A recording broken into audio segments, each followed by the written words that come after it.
Traveler, Paimon. I suppose your story is ready. Yep. How about you? Do you need some more time? No need.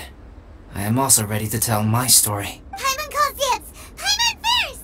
Please, go ahead. Okay, here goes.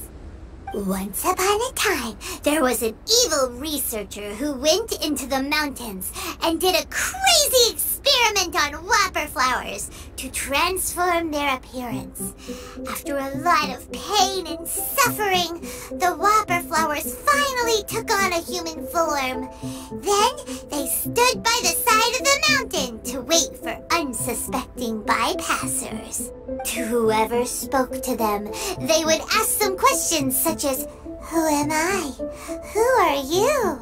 If the bypasser got the wrong answer, the last sound they'd make would be a yelp before the whopper flower ate them alive in one bite. Ooh, truly frightening. What the?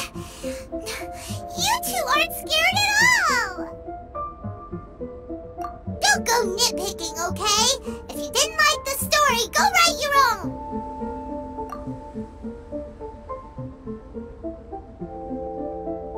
In other words, the whopper flowers would ambush and then completely replace their victims. And then what? Go back to where the person lives? Enter their home? Eat their whole family? Paimon made up this story, but now Paimon's the one who's scared by it. It's a good story. Oh, may I write it down? I may bring it up in future conversations. What for? Just to scare people with? Yes. You've got a real mean streak, Albedo. Mine is a little longer than yours. It starts with an alchemist. A great alchemist once created Subject 1. Subject 1 was her proudest achievement, and successfully blended into human society. No one ever would have thought that this friend of theirs was in fact a synthetic human. However, unbeknownst to Subject 1, the alchemist had tried the same experiment many times before he had come into being. Some of the rejects from failed experiments had been discarded, but had not died. Subject 2 was one such failed experiment. He was swallowed by a great dragon that came to rest upon a snow-swept mountain. Many years later, he was resurrected by the dragon's mysterious power.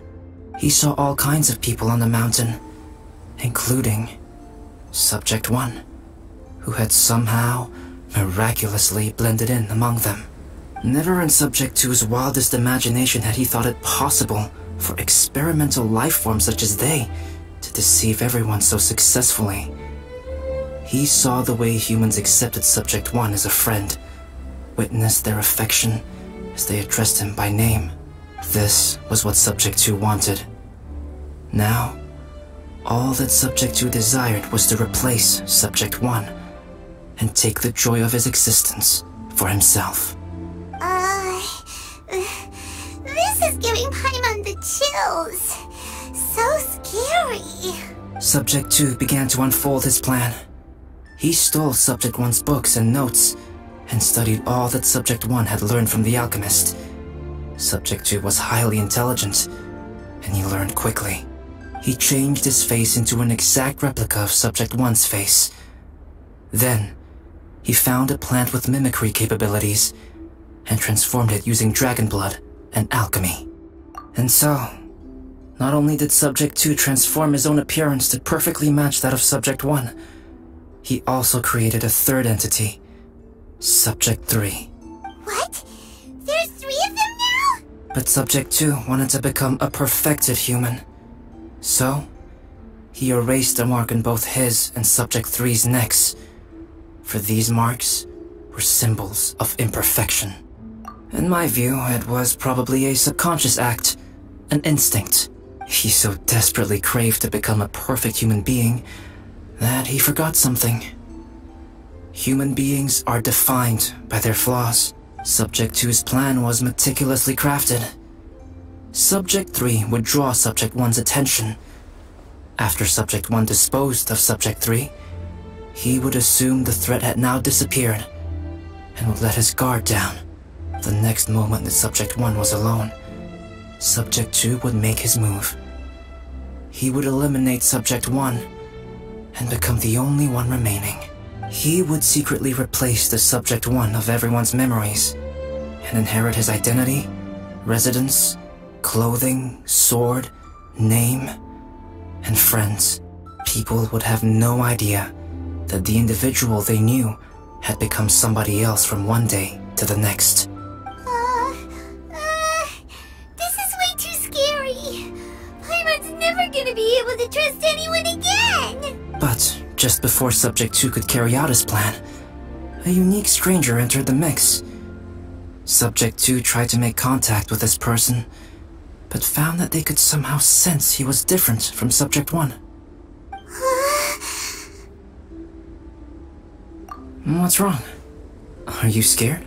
What happened then? What happened to the stranger? He became a new stage in Subject 2's plan. One more person that Subject 2 had to dispose of. It's as if there were 3 identical roses in a garden. Only one of the 3 was a fine specimen, while the other 2 were defective specimens that bore poisonous thorns. In all the world, only the gardener who tended to them could tell which was the good specimen. People do not like poisonous plants. Only a perfect rose can fetch a high price.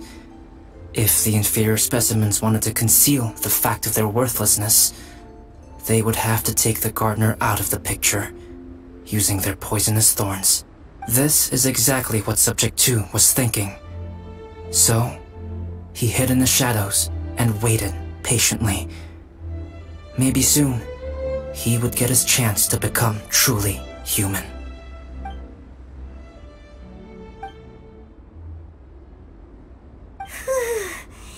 That was intense! So what happened after that? Did Subject 2's plan succeed? Paimon can't bear thinking about it! Fortunately, it is just a story. And even in this story, Subject 2 did not succeed. But you can never let your guard down on Dragonspine.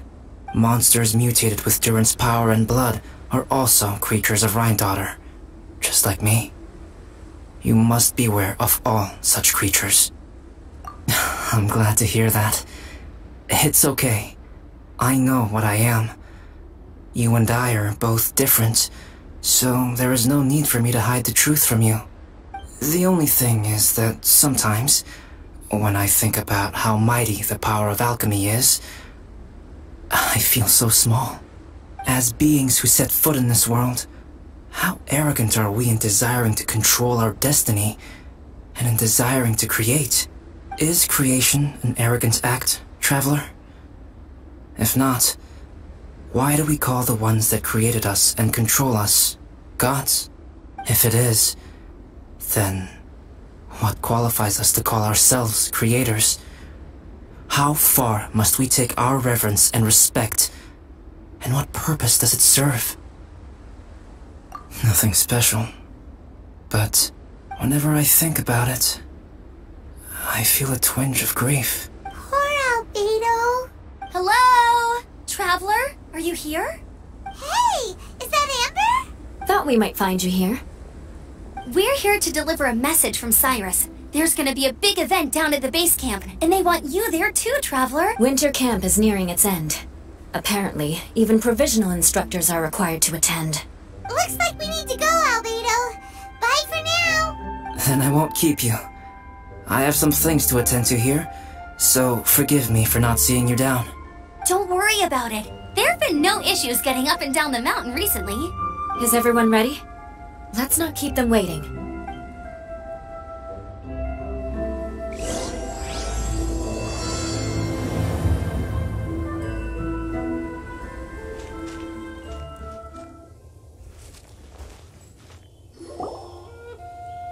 Huh?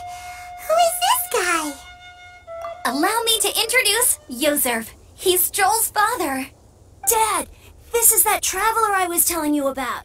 The traveler's helped me out loads in the past, and this time we even built a snowman together. Joel has told me everything about you. I can't thank you enough. Wow, this is amazing! Wait a second. Why is Cyrus discreetly wiping tears away? And what is Pallid doing here? Pallid is the hero of the hour this time. Go on, Pallid. Tell us what happened in your own words. Okay. The weather was fine on that fateful day, and I had a feeling that Lady Luck was smiling down on me. So I trusted my gut and set off to explore somewhere new, somewhere dangerous. Because where there is great danger, there is also great treasure. Why does this sound so hard to believe? But I had only been away from the group for a short while when I fell down a slope and just started rolling. Uh-oh. Did my bad luck rub off on him when we ran into each other on the mountain? The place I fell to was somewhere I didn't recognize, and I'd sustained a few injuries. I remember thinking to myself, this is the worst luck I've ever had in my whole life. Then I met Yoserv. He'd heard the sound of me falling and came out to see what was going on. Huh? Wow, so it was completely by chance then. I thought he must have been someone from the Adventurers Guild here for the event, but after a few words of conversation, it was clear that he was having memory problems. He didn't even know his own name. The temperature was freezing, and there was no time to deal with all that there and then, so I convinced him to come back to the camp with me and figure everything else out after we got there. We got back to the camp, ran into Joel, and the moment he saw him, he froze for a second, with this completely stunned expression on his face, and then he started crying out, "Dad! Dad!" That's when Yoserv suddenly started to remember. My memory has still not fully recovered, but Joel and his mother, they are the only ones that I will not, no, that I cannot forget. Daddy. Daddy's right here, Joel. Daddy's right here. Yoserv, don't you remember anything else at all? The poor princess? Feeding the foxes? I'm sorry. I have no recollection. Maybe it's because of the head trauma. I'm not sure. I woke up and found myself covered in blood. My things were gone, and there was nothing to indicate who I was or how I got there. I crawled into a cave and settled in for a slow recovery.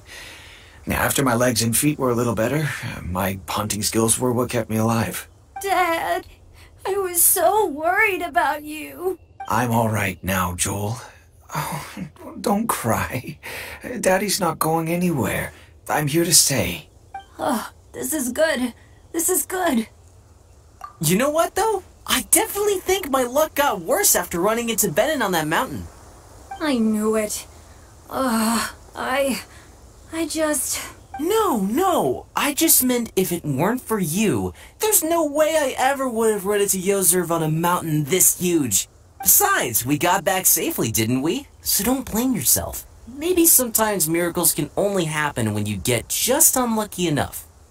Pallid. When did you become such a smooth talker, huh? Huh? Am I? I was just telling the truth. Oh, yeah. I want to say thank you to the Traveler, Uncle Cyrus, Auntie Eula, and Auntie Amber. Thanks, everyone. You all helped look after me, and I will always remember it. But I guess I can't take the snowman with me, or it'll melt once it leaves Dragonspine. It's such a shame. Oh, I can help with that. One moment. Huh? Eula? Here, take this. It's powdered rime. Just add it to your snowman, and it will never melt. Wow! Really? Oh, this is awesome! You're the best, Auntie Eula! Dad, I have an unmeltable snowman now! How cool is that? How can I ever repay you all? Thank you all. Thank you from the bottom of my heart. Dad, I want to go move the snowman. Can we do it now, please? Okay. I'll be leaving with Joel now. I'm sure I'll see you all another day. Very well, very well. It's time for Pallid and I to have another discussion concerning his breaches of adventurer discipline. Huh? But Cyrus, I think I kind of made up for my mistakes this time, you know? See you guys! Oh, I made this for you and Amber. Think of it as a winter souvenir. Aw, are you sure? This must be really important to you. Come on now, just take it. No need to make such a fuss. Wow! Now our snowman won't melt either! Great! You're welcome. Just keep it, that's all I ask. Amber and I have some business to attend to now. See you later. See you! Everyone's gone. Seems like they've all got their own stuff to do now. Oh! You know what? We've been on Dragonspine all this time, and somehow Paimon still forgot to ask Albedo about how to make a fruit juicifier machine that could keep the juice fresh. Maybe we should try Timaeus again. He does seem pretty eager to please after all.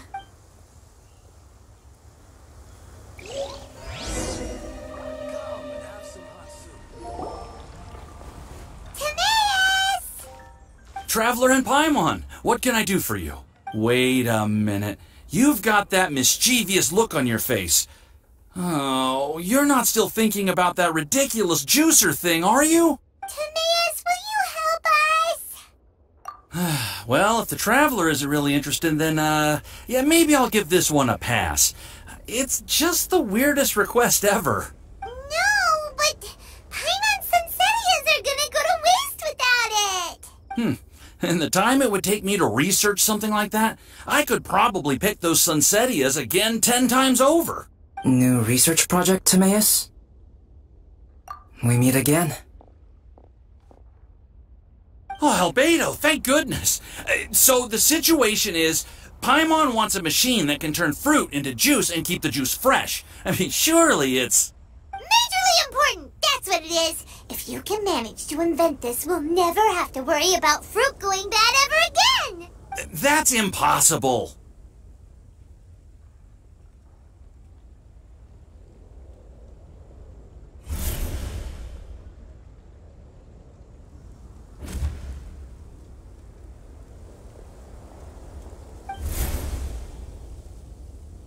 Turning fruit into juice is not hard, but keeping it fresh is more difficult. But if you simply want to keep the fruit from rotting, there are many ways to achieve this. Right, Traveler?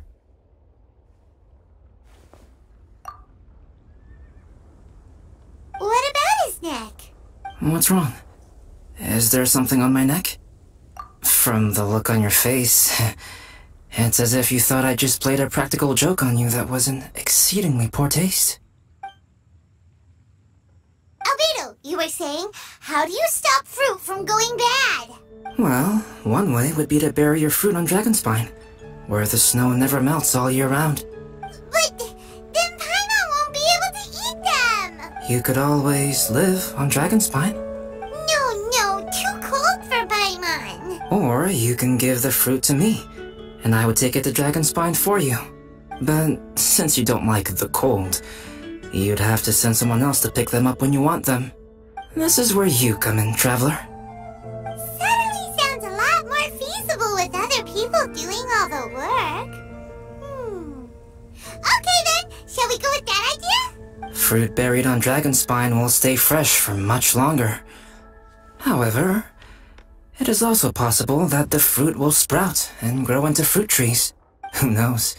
Maybe the next time you visit, it will have grown into an orchard.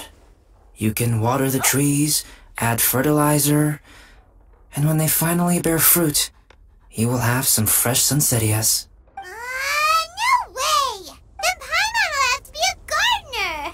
That's not the goal here. Oh? Well, I don't think being a gardener is so bad.